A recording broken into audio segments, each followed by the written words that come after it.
Madhava Kunja Bihari.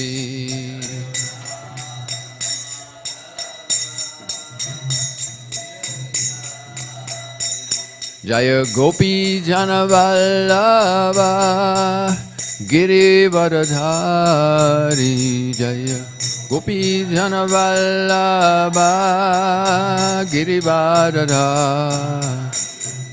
Gopi Janavallabha Girivardhari. Gopi Janavallabha Girivardhari.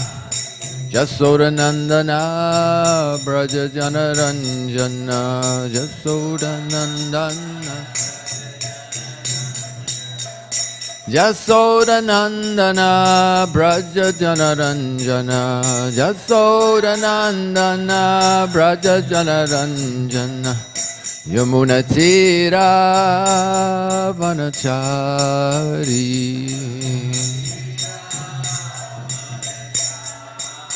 Yamuna Tira Vanachari.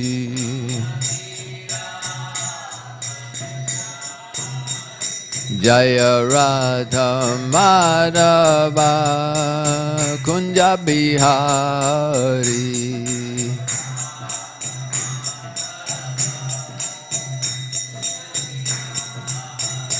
Jaya Gopi Janavallabha Girivardhari.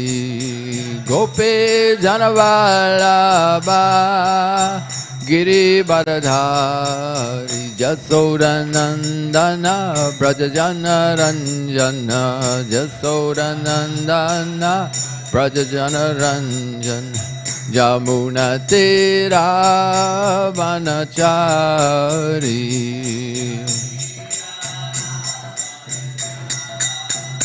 Jaya Radha Madhava Kunja Bihari.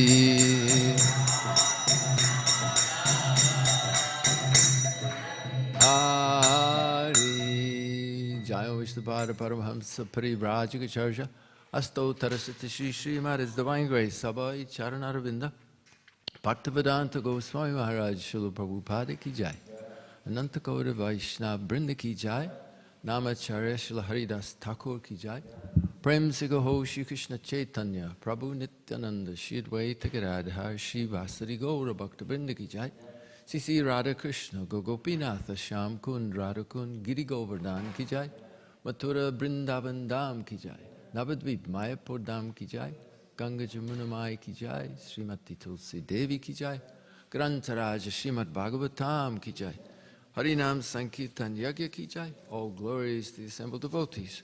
All glories to the assembled devotees. All glories to the assembled devotees. All glories to Sri Guru and Sri Gauranga.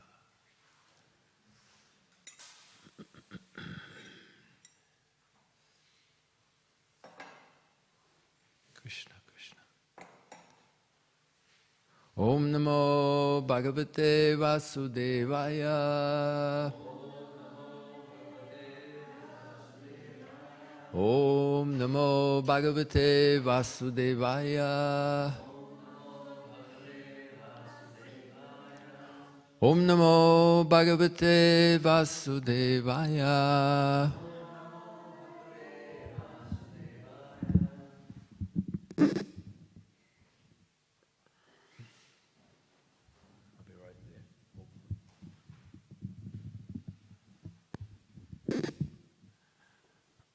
Krishna. So we're reading this morning from Śrīmad Bhāgavatam, 9th canto, 6th chapter, text number 11.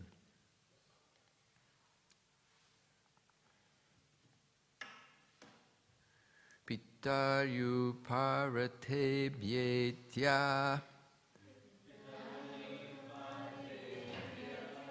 vikukshi pritivim imam Shashad ijhe harim yagnai Shashadha iti vishrutaha Pitaryu-parate bhyetya Vikukshi pritivimimam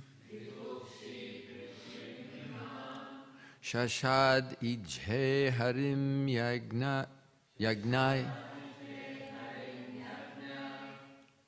Shashada iti vishruta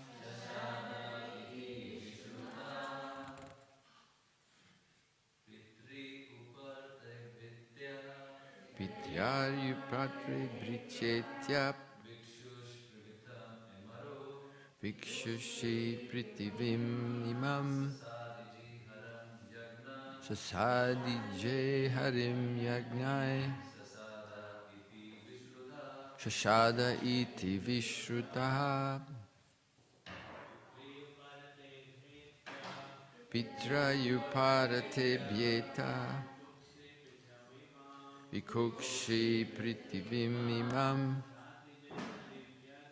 Shashadijne harim yagnai Shashaditi vishushruta. Mataji's, please. Pityaruparate bhyetya Vikukshi pritivim imam Shashadije harim yagnai Shashada iti vishruta Pitaryu-parate bhyetya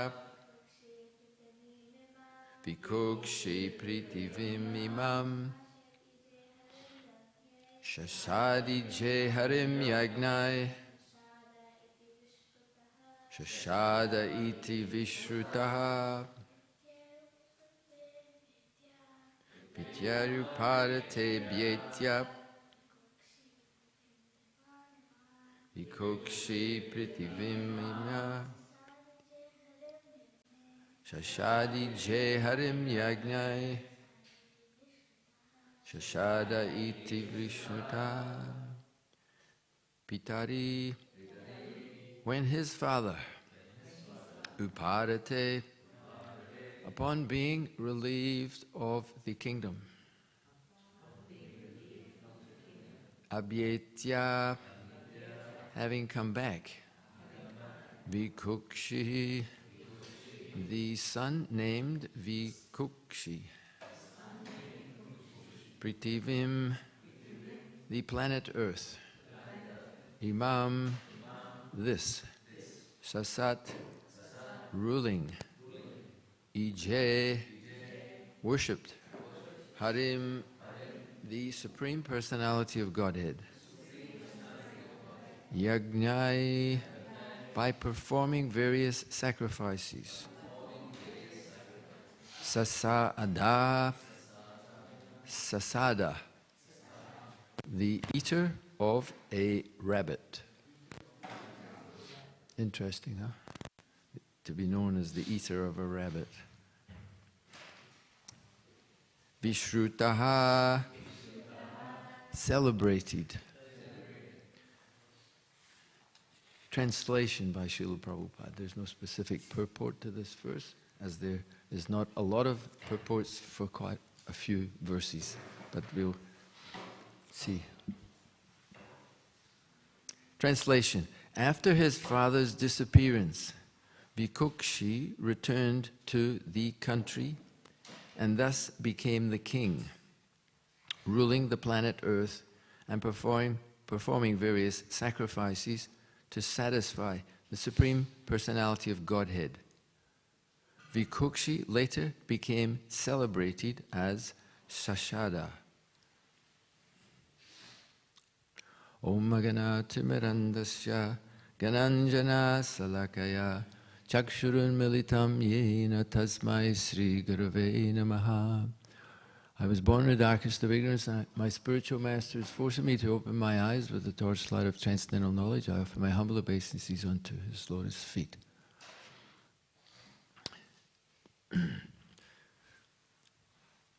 Good morning. Hare Krishna. Here we are, all gathered together, small group of souls. There's maybe some online participation and some people may look later. So this is the challenge in the age that we live, how to stay connected to the spiritual energy. The material energy Krishna describes in Bhagavad Gita, Bhumi, Rapo, Nalo, Vayu, like that, that is the earth and the water, fire, and the air, all those things. But above this energy, there is another energy of mind, which are the living entities, who are of a different category. So we've had lots of experience with this material energy, being stuck inside a body and interacting with the material elements. And we have been doing this for quite some time, we're told by Shastra. And we're struggling to get the message that is being conveyed to us. Now, generally, people are not interested in these subject matters. Manushyanam sahasrashu kasyat yatiti siddhaya. Out of many thousands of persons, hardly one person will be able to do, as Srila Prabhupada says in the beginning of the Śrīmad Bhāgavatam, the intelligent person ponders their situation in life. They ponder it. They look to the sky. Many people don't even look to the sky even. Practically, they're looking at everything else. They hardly look up and ponder, what is this sky? What are these things called planets? And what is the sun? And why am I here? So this is very rare. It's only when a great soul appears amongst us and says, Jeev Jago, wake up, come on, wake up. You've been doing this for so long. But this is a very rare opportunity. Brahmanda, Brahmati, Kuna Bhagavana Jeev, Guru, Krishna, Prasad, Pai, Bhakti, Lata, Bija. Bhagavatam says that we've been wandering birth after birth in this Brahmanda, and we can hardly capture the reality. For many births, we've gone through 8,400,000 species of life. No. Yes, we have. We've gone through all these different species of life. And now we have come to the human form of life, Atato Brahma Jignasa. It is now, according to Bhagavatam. See, Bhagavatam is bringing the light into the darkness. Otherwise, we have no idea about anything. But when we get the good fortune of coming in connection with this transcendental knowledge, then, again, Bhagavad Gita says, Pratyaksha, Rajavijja Rajagoyam, Pavitram Idam Uttamam, Pratyakshava Gamam Dharmyam, Shushukam Kartamavyayam. Bhagavad Gita is explaining like that. That we begin with a little faith, and then we come to the level of being able to directly perceive that I'm not this body. There's an experience of that we have as devotees. We hear the concept and then we engage in the practice, and then we realize I'm not a hand, that's not me. And we examine all the parts of the body, and then we practically realize that we are something different from the body, the mind, and the other aspects of our existential existence in this world. So this is very rarely understood. And the Śrīmad Bhāgavatam is constantly, I'm going to suggest, it loops back. We hear one story, one history of some great personality going through all the challenges that they've gone through. And in this instance, we're hearing about we're going to hear, it's leading up to the hearing of Subara Muni being a great yogi, but being ensnared by illusion. There's danger even on the royal road, it's explained. So even if we're very advanced in these different pursuits of yoga, and we take on that path, so as I'm speaking, I'm thinking, this is so complicated, and so, how are we going to ever manage to come out of this illusion? Mother Devahuti inquired in this way to Kapila Dev, and she's asking super intelligent questions.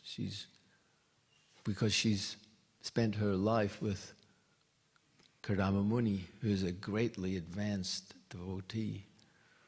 So she's a very intelligent person, and she's asking these super intelligent questions. And she says, I'm hearing you, my dear son, and I'm hearing how this cosmic manifestation is manifested, and I find that it's practically inextricable, meaning practically impossible to separate the soul from matter. It's so perfectly constructed. It's not just the gross matter, there's the subtle matter, there's the false ego, the ahankara. All these things have been positioned perfectly to help us forget our actual position as spiritual living entities. So she says, I think it's practically not possible to do. And then Lord Kapila Dev, about 3 verses after that statement, he says, it is undoubtedly difficult. Similar to Bhagavad Gita, where Arjuna is saying it's to control the mind is practically impossible, and Krishna agrees. He says, yes, it's very difficult, but it's possible. So in a similar way, Lord Kapila answers and says, yes, it is very difficult. It is only possible by hearing for a very long time. Again and again. Nityam Bhagavata Sevaya. We hear the Bhagavatam. We don't just hear it once. Oh, I've read the Bhagavatam, or I've heard the Bhagavatam. We have to hear it every day. Why? Because just like our body becomes contaminated, we don't say, well, I've had a shower every morning for the last 5 years, so I can skip this morning. You can't. You have to have your shower every day. You have to brush your teeth every day, because we get contaminated in this atmosphere. So similarly, we hear spiritual subject matter. Just like the Sunday feast, I remember you go to the Sunday feast and you preach. So you're preaching to people. And we've had that experience ourselves when we first came to wherever it was. I'm trying to remember. Anyway, here in Melbourne. And you hear and you become enlightened and you get inspired. But as soon as you go out of wherever it is the Sunday feast is here. Well, just say even here. It's even a more potent area being here. But you forget very quickly, especially for a materialistic person. They get, oh wow, so you're opening what's possible for them, and they may get a taste or a sense of there's something here available. But as soon as you walk out the door, Maya comes back in. You have to get up for work tomorrow. You have your job. You have your responsibilities. And that all takes over again, and again you're covered. So we have to hear again and again and again. And then there's a chance that what might happen is that we get a taste for that. Vishayavani vartante niraharasya dehina rasavarjam rasopyasya param drisvanavartate. By ceasing engagements in material atmosphere, although the taste for sense objects remains, we will experience a higher taste. Just like if you say to a child, example used to be, their children used to play in the street. I don't know, in India they used to play in the street when I was brought up, but I don't know if now we're so advanced, we don't let children play anywhere. They've got to be in a park that's got safety and all the stuff. We think we've become so advanced. So children used to play in the street. So that example comes to mind. So they play in the street. And they're playing there. And they're having fun. And you say to them, come on. We have to get out of there. That's a dirty place. You'll get some contact. The children will cry. Why? Because they're getting some pleasure there. There's some happiness. But if mother comes along with a big cake, nice strawberry cake or whatever it is and says, you want to come and have some? Children immediately, they don't think, and they go for the higher taste. So that's our search in this world. We're all looking for the higher taste. And when we get the higher taste, you want a higher taste, isn't it? If you've not got much money, you get the higher taste of getting money. And you think, well, now you've got that higher taste, but guess what? You want more money because it's not enough. And it goes on like that eternally. And in the Śrīmad Bhāgavatam, we hear all levels, and that's what we got, what is leading into this discussion of Subara Muni. There are such exalted levels of existence, even within the material world. You know, we hear of heavenly planets. You can go to heavenly planets, and there's subterranean planets, and there's all kinds of human species of life. I can't remember, help me out here, but Canaras and celestial beings in the material realm. The soul, that is you and me, can never be satisfied with any adjustment of material nature. Why? Because we're categorically different from that material energy, and no matter how you try. There was an old Rolling Stones. Anyone heard of the Rolling Stones? Yes? Most people kind of have. The Beatles, I think maybe more, but whatever it is. And one of the most famous hits for that pop group was I Can't Get No Satisfaction. I've tried and I've tried and I've tried, but I can't get no satisfaction. And they were trying. They had opulence, they had fame, and so on and so forth. But the satisfaction is not there. So to attain that, to transcend where we are now, to not go down into lower species, to go up, then we have to, girls, hello. I used to be a school teacher, but I have to practice what I preach. We talk about nurturing the children, so it's not good to say. I really appreciate how you've stopped what you were doing, and oh gosh, anyway, forgive me. It's okay? You all right? You should see, I can see, you should see her eyes. She's going, what is this guy? What's happening? It was just distracting. Is it okay? Can you put that in your pocket? Good girl. I'll make it up to you later. We'll say hello later. Okay, so where was I? Somewhere. Okay, so going back into the Śrīmad Bhāgavatam,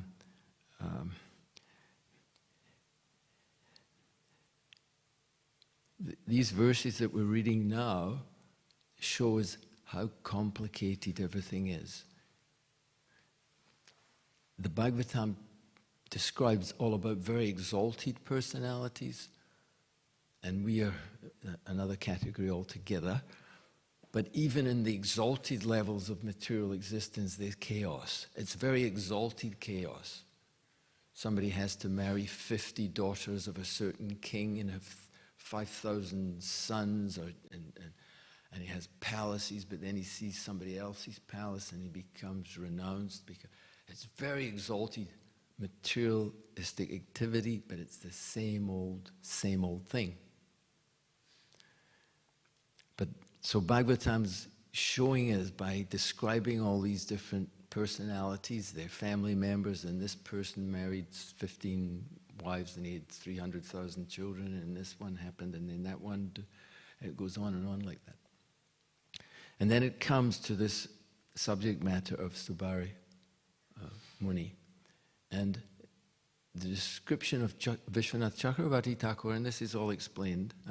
Don't think I know all this. I just read it 5 minutes ago before class. But Srila Prabhupada quotes Vishwanath Chakravarti Thakur, and he's saying that one of the main reasons Subara Muni fell was an offense. And we go, yes, offense. And the offense was that he interfered with Garuda's ability to take prasadam. His prasadam in the Garuda form was fish. And again we think, gosh, we were told you're not supposed to eat meat, fish or eggs. Here we have Garuda eating. But anyway, that's another whole subject matter. That is his prescribed food he has to have. So Sabari was feeling very compassionate because it seems he was hanging out with the fish kingdom a fair bit, and he thought, hey, come on, they're just swimming around, why are you giving them a hard time? But that was an offense. So we learn, and in this section of the Bhagavatam, there's so many aspects that are being explained. Vaishnava Parad, it's to find a real pure personality is very, very special, and we have to be very careful in that. Wow. It's such a science. Srila Prabhupada said the science of Krishna consciousness, one of the parts of the science I'm trying to learn is that I have to love all of you. I have to love, and sometimes devotees are the most difficult to love. It's easy to love a little ant. You know, you see that, you say, oh, the ant, oh, we pick the ant and we put it off here and we think, oh, we're showing love. But devotees is the most difficult. Why? Because all of us experience happiness and distress in the world, yes? And we're told by Shastra that we should only associate with devotees. So guess where your happiness is going to come from? Devotees. And where's your distress going to come from? Devotees. Because we don't associate with anyone else. So that's why often it's the hardest thing to do. But Krishna in Bhagavad Gita, he says, Srila Prabhupada says, this is the essence of Bhagavad Gita. It's the 11th canto, 55th verse. I think it's the last verse of the universal form. And it's just leading into devotional service, the next chapter. And it really struck me somewhat recently that the way Krishna is speaking there, he says, what is that verse?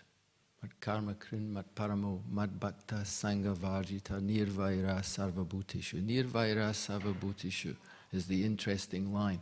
Because he says, one who engages in my pure devotional service, free from the contaminations of previous activities, who always works for me. So it's all talking about surrender to Krishna and pure devotional service to Krishna. But then he says, sarvishu bhutishu, and is friendly to every living entity. Certainly he will come to me. So Krishna says, you know this expression, love me, love my dog. Prabhupada quoted that once or twice.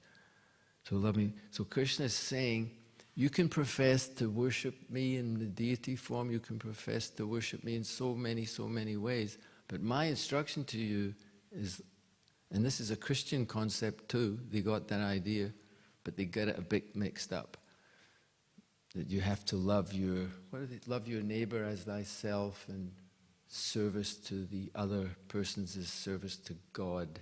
It's practically nearly right, but not quite, because they get it a bit. Service to man is service to man. And service to God is service to God. And if the man or woman happens to be a devotee of the Lord, then that's also service to the Lord. So anyway, that's another whole subject. I told you it was a great science, this whole kind of thing. So where was I going with that? What was the last thing I said before I got into that? Thank you. So we have to learn to love devotees, and that's what Krishna says, that's the prerequisite. So we have to be very careful, and we're good at that. Don't have a pure devotee. Oh, pure devotee, Srila Prabhupada, and someone who's maybe a guru or a sannyasi or a senior. Oh, we have to be really kind to them. But that guy next to me, they're the problem ones. So Krishna's saying we have to learn to love everyone, every living entity. And certainly he will come to me. So this story is there, and key connection to that is the association. In another place in the verses coming up, it says like that because Subari was isolated, even though he was so exalted, then it became a problem. Somehow or other, he saw the fish copulating, and it didn't have the proper situation. So we can describe so many pastimes in the Bhagavatam which show how great personalities become ensnared by Maya. But the good news is that they pick themselves up, they somehow get the good association that's required to rectify their consciousness, and they move forward. So we are in a similar situation. I'm jumping a little bit, but hopefully it'll all come together in some way. Another pastime that comes to mind is an amazing pastime of Sri Bilvamangal Thakur. So that is just an amazing story. I think it was Swami Bhagavan, Keshava Swami, that mentioned this recently, and it sparked that pastime. It may even have been in Melbourne that he mentioned this. Somebody's going and somebody's going. I go, yeah, I think he mentioned that that pastime. Every saint had a past, and Bilvamangal Thakur certainly had a past. He'd become so fallen that he was. Sorry, what's happening? Hello? Help? We know I'm going to continue, but what's happening? Is it? Oh, okay. We can move this if you want. Is it too soft? You can't hear? Sure, please. Whatever. Thank you. The only problem. Yeah, that's all right. As long as I can get above it, that's good. Is that better? Sort of? Yeah. Sorry, please. Where were we? Over my seat. 20 points more. So Bilvamangal Thakur. So he certainly had a past. So much so that even when his father had died, he was sitting there and he was saying, "Come on, will you hurry up, because I have an appointment with Chintamani, a prostitute." So that was part of his past. And then, I won't go into the whole story, but we hear that even after he became inspired by the instructions of Chintamani, he was going to Vrindavan. On the way, there was a brahmana with his wife, and he became lusty for the wife. And then again, when we hear that pastime, the brahmana says, "I'll make some arrangement for you." It's like inconceivable that the brahmana would be so pure-hearted and so exalted in his consciousness. Anyway, that's another whole subject matter. Back to the story. So he finally realizes, "I'm such a wretched fellow," but he was so much wanting to come to Krishna, and he was lamenting his situation, but he didn't stop. He kept going. He was going to Vrindavan. He became lusty like that, and he thought, I've got to keep going to Vrindavan. I have no other shelter, so I've got to go to Krishna to get out of this place. So he said, "Please, I have one request, to take the hairpins, please." And he takes and he plucks out his eyes. Then somehow or other he gets to Vrindavan. I don't know how that was managed, but he was blind, and he somehow got there. You can imagine the austerity of that experience. But when he comes there, Krishna doesn't say, "You are so fallen, you are so wretched, you committed all these offenses." He saw the heart of Bilvamangal Thakur was that, "I'm going to come to you through thick and thin, through up and down, whatever it is going to be." And Krishna simply held his hand and brought him some milk. So Krishna didn't see the past, but he saw the present position, and he knew the heart. Bhavagrahi Janardan, that is a name for Krishna, that he knows the intention of the devotee. So That also links to a verse. Vaisheshika Prabhu uses this verse. I'll see if I can remember it, but he uses not all the time, but regularly. It's a very encouraging verse because we're in this situation. A young man came in Prabhupada's room and he was there and he said, Prabhu, and I've got to make sure I don't speak in a way to embarrass anyone. But anyway, he came and he said, I can follow the 3 regulative principles, but the other one, I'm finding it very difficult, like that. And so this verse is in the 11th canto. It's something, if you have got your notepad, girls, hello, excuse me. Did you bring your notepad? I see paper. Have you got a pen? Okay, so the verse to write down for today, to look at, is 11, 20, 27, and 28. 11, 20, that's the, 27 and 28. So it's a beautiful 2 verses. Jato Shraddha Matkatashu Nirvina Sarva Karmeshu Veda Dukatmakam Kama Paritjagepyanishvaraha. Paritjagepyanishvara means, I think, this is hard because there's a Sanskrit scholar sitting at the back here, so it's pretty tricky. But it means, parityaga means to surrender. Anishvara. Ishvara, we don't have the power. Ishvara has power. Anishvara don't have the power to fully surrender. So the verse begins that, having awakened faith in the narration of my glories. Hands up if you have a little faith in the narration of the glories of Lord Krishna. Put your hand up if you have. A little, come on, a little. You have a little. Thank you. So we have awakened faith in the narration of the glories. We're disgusted with all material activity. Pretty much, we don't want to go and do all this stuff. So we're disgusted with that. We know, the next line says, we know that all sense gratification leads to a miserable result. It pretty much does. We know that, but we don't have the power, we still don't have the power to renounce all sense gratification. So then Krishna says, we should tato bhajeta mam pritaha. Pritaha means happy. Even though that's our situation, we're disgusted with it, we have awakened some attraction, but we don't have the power to be free from all sense gratification.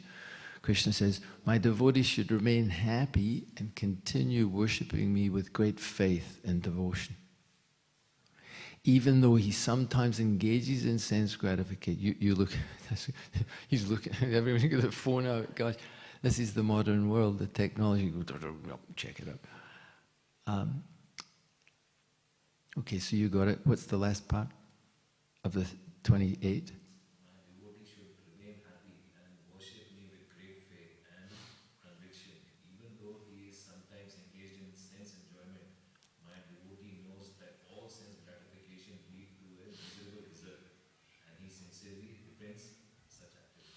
Dukkhadarkam cha garhayan. Garhayan is the last word, I think.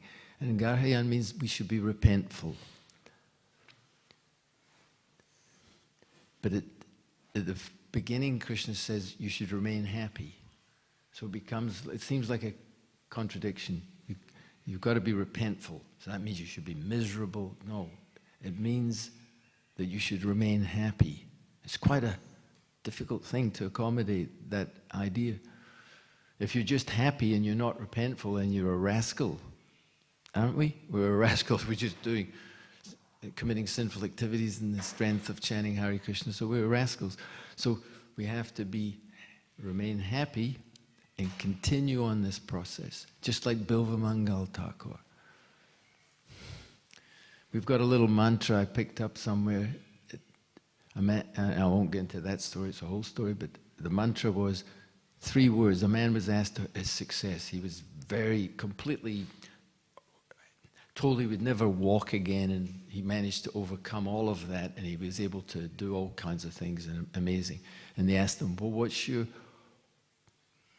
in a short word or 2, what's your way of success? How are you successful? He said, I'll give you it in 3 words. Start. Second word, don't. Third word, start, don't, stop. Start, don't stop. Devotional service, start. Don't stop. No matter what happens, this person offends you, you get into a quarrel with that person, you get disappointed, you fall down in different ways, whatever way it may happen, get snared.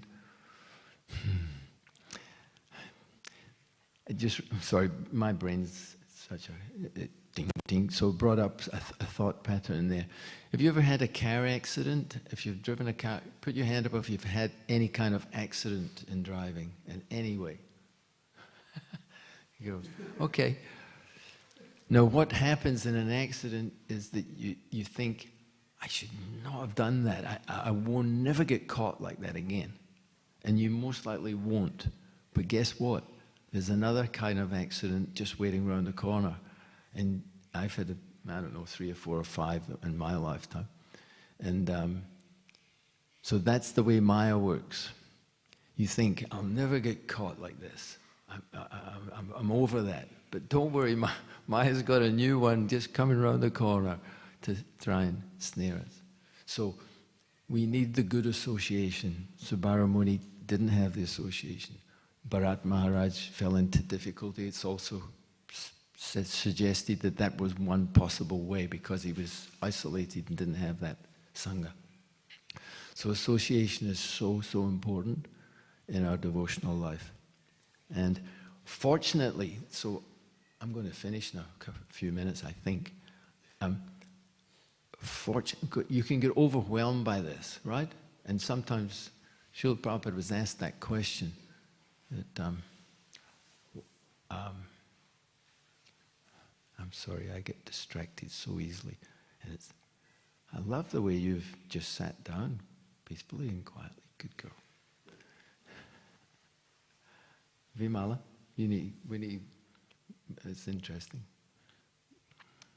Anyway, don't go there, Jai. Where was I? For 30 points.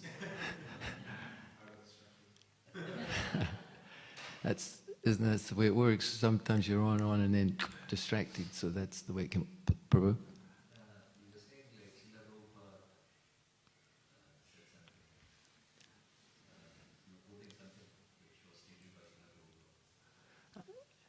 And I can remember what you remember, but I can't get there. Yes. I'm sorry, I couldn't hear you. The first Milam can't. Yeah, that was before. But that's all good. I was going to conclude with something. Wow.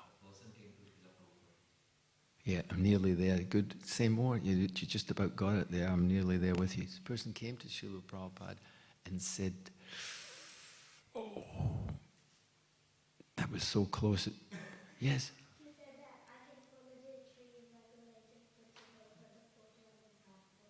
That was great. Yeah, that was a great point that you remembered. Great. Thank you. That was good. Start, don't stop. It's great how you've remembered all that stuff. And it's amazing. Apohanam cha. Who can tell me what that means? Apohanam? I don't know anything about Sanskrit. It's an embarrassment. Forgive me, Prabhu. But a poem. Forgetfulness. Krishna gives us knowledge, remembrance, and forgetfulness. And just as I was about to wind up the class and think, that wasn't too bad a class, kind of was okay, and everyone's happy. And Krishna goes, boop, and you get caught. Yeah, there's so much to learn in this section. The fancies, having good association, and so many other aspects. So we're blessed, but it's easy. Oh, I got it. Thank you, Krishna. Sorry, Krishna. That God, no, I forgot it again. Krishna, will you stop it? What did you say that helped me to get there again? Somebody said something. Who was that? What was the last comment? Who spoke? No. Just to Srila Prabhupada, that was it. And he said what? Oh, gosh, this is amazing. No, I got that one. Thank you. Oh, gosh, we just finished the class, right? It's amazing. Who was it you, Prabhu? Who said that last thing before I went into my third fall down of consciousness? Who spoke last? Well, it's not only me. You guys can't even remember if you spoke last. Oh, Krishna.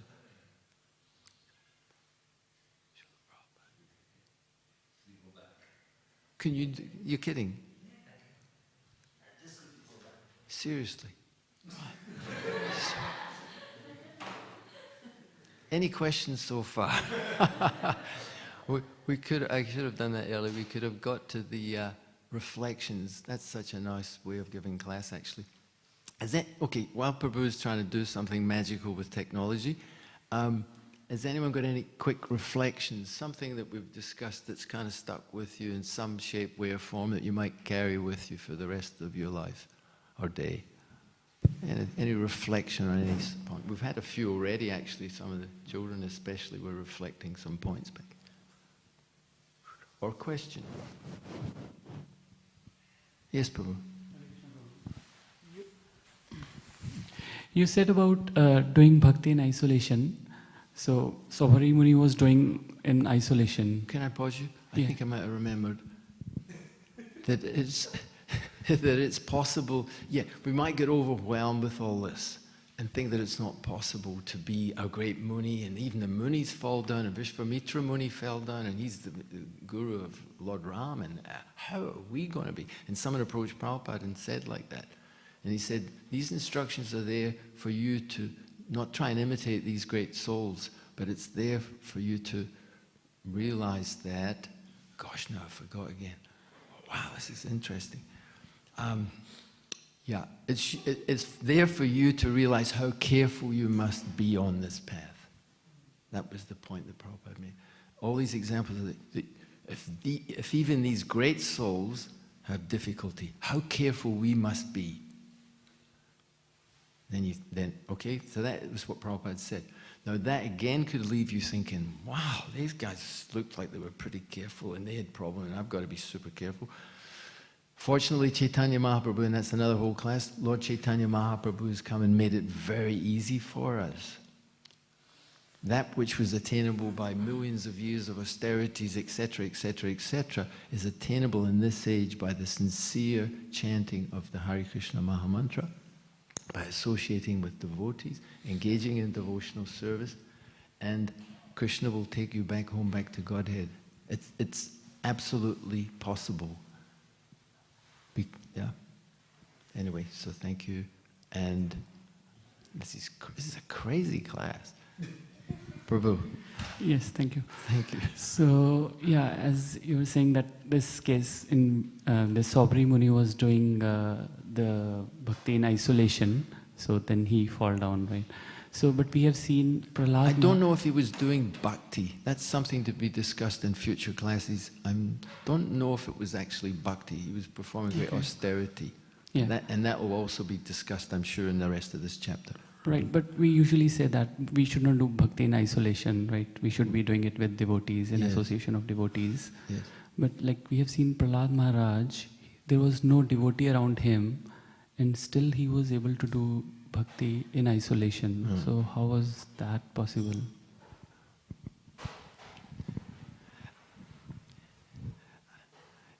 Let me just say, Prahlad Maharaj, who was, Prabhu, you might know, who was Prahlad in his past? Does it say much? Yeah, okay. So that's Prahlad Maharaj. So again, we've got very exalted personalities. So we shouldn't compare in any way. Prabhu, yes, good comment. Microphone there or not? Microphone disappeared? In the pastime of the Chaitanya Charitamrita in relation to Thakur Haridas, Prabhupada does make a comparison to other personalities who had fall downs. Yes. And he draws the point, or he brings to the point that because Thakur Haridas was a devotee of Krishna, whereas these other personalities, they're great yogis, like Sabari's a great yogi, but he's not a devotee of Krishna. Yeah. You know, and we see there's so many personalities in the Bhagavatam who have difficulties, they're not devotees of Krishna. Yunyera vindaksha vimuktamaninas bhavada vishuddha bhutaya aruru krishena parampadam tata padanti yada anudrisha. Because they neglect the lotus feet. Yes. And if you take shelter of the lotus feet, you're always safe. And I think we hear this in this chapter, that eventually he does take shelter and attains perfection. Yeah. But even you read about these kings in the previous verses, like I can't remember, Bhikkhukshi or whatever his name was. Initially, he had a fall down. He ate meat. Yes. But then later he took shelter of Krishna's lotus feet, and he became perfected.